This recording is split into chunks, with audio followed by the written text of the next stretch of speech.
Normally একটা campaign আমরা যেভাবে লঞ্চ করি একই টাইপের ক্যাম্পেইন, কিন্তু ক্যাম্পেইন লঞ্চ করার জন্য বেসিক্যালি তিন টাইপের আপনার বিডিং স্ট্র্যাটেজি মাথায় রাখতে হয়। আমরা এর আগে অনেকগুলো বিডিং স্ট্র্যাটেজি শিখে আসছি, বিশেষ করে আপনার সার্চ আর ডিসপ্লে অ্যাড অথবা ভিডিওর ক্ষেত্রে। তো এখন যদি অ্যাপের ক্ষেত্রে হয় তাহলে এটা একটু ডিফারেন্ট হয় এবং এটা মেইনলি তিনটা টপিকের উপর বেস করে ক্যাম্পেইন করা হয়। তো আমরা জাস্ট একটু বিডিং স্ট্র্যাটেজি একটু দেখে নেই, তারপরে পরের সেগমেন্টে যাচ্ছি। আমার টার্গেট যদি হয় অনেক বেশি অ্যাপ ইনস্টল করানো, অন্যান্য ক্যাম্পেইনেরসে আপনার ইউনিভার্সাল অ্যাপ ক্যাম্পেইনের টার্গেটিং করা যায় না। এটা কোনো টার্গেটিং হয় না, এটা ডিরেক্টলি শুধু অ্যাডই ছাড়তে হয়। এটা একটু ডিফারেন্ট, আমরা অন্যগুলো যেভাবে দেখে আসছি এটা একটু টোটালি ডিফারেন্ট, ডেফিনেটলি কস্টলি। যেভাবে গুগল অ্যাড চিন্তা করি সেক্ষেত্রে অ্যাপস অবশ্যই কস্টলি, এবং আপনি গ্যারান্টি দিয়ে বলতে পারবেন না যে আসলে ডাউনলোড হচ্ছে, কারণ অ্যাপের উপর ডিপেন্ড করে অ্যাপটা কি টাইপের অ্যাপ। বিজনেস অ্যাপ হলে তো আরো টাফ, কারণ বিজনেস অ্যাপের অ্যাড দিয়ে আসলে আপনার অ্যাপ নামানো যায় না। বেটার সেক্ষেত্রে যত বেশি ইনসেনটিভ দিয়ে, ধরেন বিকাশ অ্যাপ যদি কাজ করেন তাহলে বিকাশ অ্যাপ যত বেশি ইনসেনটিভ দিচ্ছে তত বেশি কিন্তু ডাউনলোড হচ্ছে। সো অ্যাড এটা ততটা পাওয়ারফুল না বাংলাদেশের মার্কেট অনুযায়ী। আমি যদি বলি তিন ধরনের বিডিং স্ট্র্যাটেজি মাথায় রাখতে হয় আমাদেরকে। আমরা যদি টার্গেট থাকে যে as many as possible apps download হবে, ইনস্টল হবে মোবাইলে, তো সেই ক্ষেত্রে যদি আমরা চিন্তা করি তাহলে বিলিং স্ট্র্যাটেজি হবে ইনস্টল ভলিউম, যেটা সিপিআই রেটে চলে অ্যাকচুয়ালি, যেটাকে বলে কস্ট পার ইনস্টল।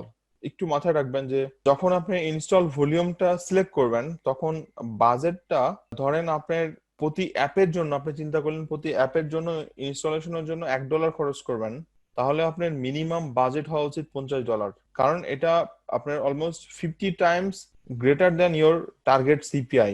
সো আপনি যদি ধরেন 100টা অ্যাপ ইনস্টল করাতে চান এবং আপনি বুঝতেছেন যে ইউএসএ পার ইনস্টলের জন্য $2 খরচ করতে হবে, তাহলে আপনি কিন্তু তার 50 টাইমস আপনাকে চিন্তা করে বাজেট দিতে হবে, তার মানে $100 বাজেট দিতে হবে, না হলে আপনার ক্যাম্পেইনই লঞ্চ হবে না। এটা শুধুমাত্র যে ইনস্টল ভলিউম তা না, এটা প্রত্যেকটা ক্যাম্পেইন আপনার CPI plus likely take action আর আপনার সিপিএ, তিনটা বিডিং স্ট্র্যাটেজিতে সেম, যদিও এটাতে 100%, এখানে 50 টাইমস বলতেছি, এখানে অ্যাকচুয়ালি আপনার 100 টাইমস।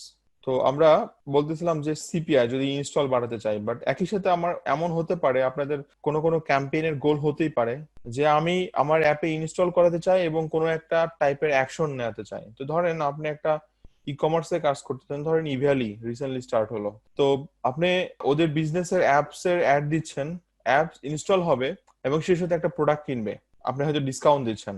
এই টাইপের অ্যাক্টিভিটিস এর জন্য তাহলে CPI plus likely to take action এই টাইপের বিডিং স্ট্র্যাটেজিতে মুভ করতে হবে। সো এখানেও আপনাকে 50 টাইমস গ্রেটার চিন্তা করতে হবে, যে পার অ্যাডের জন্য যদি আপনি $1 চিন্তা করেন মানে পার ইনস্টলের জন্য এবং টেক অ্যাকশনের জন্য, তাহলে আপনাকে মিনিমাম $50 বাজেট হতে হবে, এছাড়া আপনার কিন্তু অ্যাড রানিং হবে না।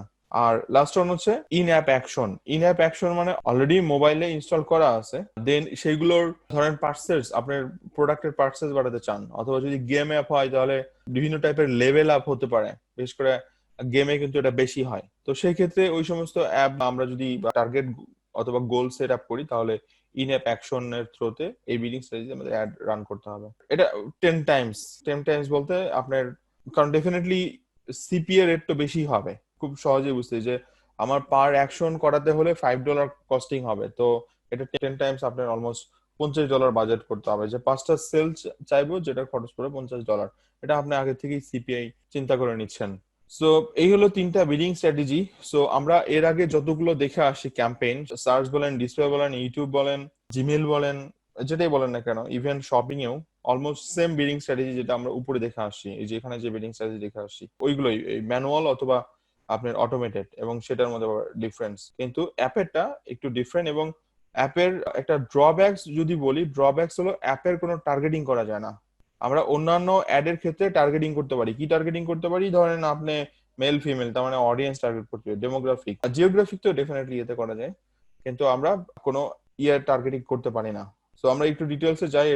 এইটা আমরা এর আগেও বিভিন্ন ক্যাম্পেইনে দেখে আসছি, বিভিন্ন অ্যাডের একটা লার্নিং ফেজ থাকে। ওকে, লার্নিং ফেজ মানে যখন আমরা একটা অ্যাড রান করি তখন সেই অ্যাডের নর্মালি এখানে আপনার অ্যাক্টিভ কিনা এটার পরে এখানে একটা ব্র্যাকেটে লেখা থাকে লার্নিং ফেজ। তো লার্নিং ফেজ অ্যাড গুলো যখন বলা হয় তখন with either campaign time Google recommends allowing time to collect at least 50 conversion. So learning Times Google একটা ক্যাম্পেইনে 100টা পর্যন্ত আপনার কনভার্সনের টাইম নেয়, এবং এক একটা লার্নিং টাইমের জন্য মিনিমাম 7 ডেজ টাইম নেয়। তো এই লার্নিং টাইম যখন থাকবে, লার্নিং প্রসেস যখন থাকবে, তখন ওই সময়টাতে কোনো রকম বাজেট চেঞ্জিং অথবা বিডিং চেঞ্জিং করতে হয় না।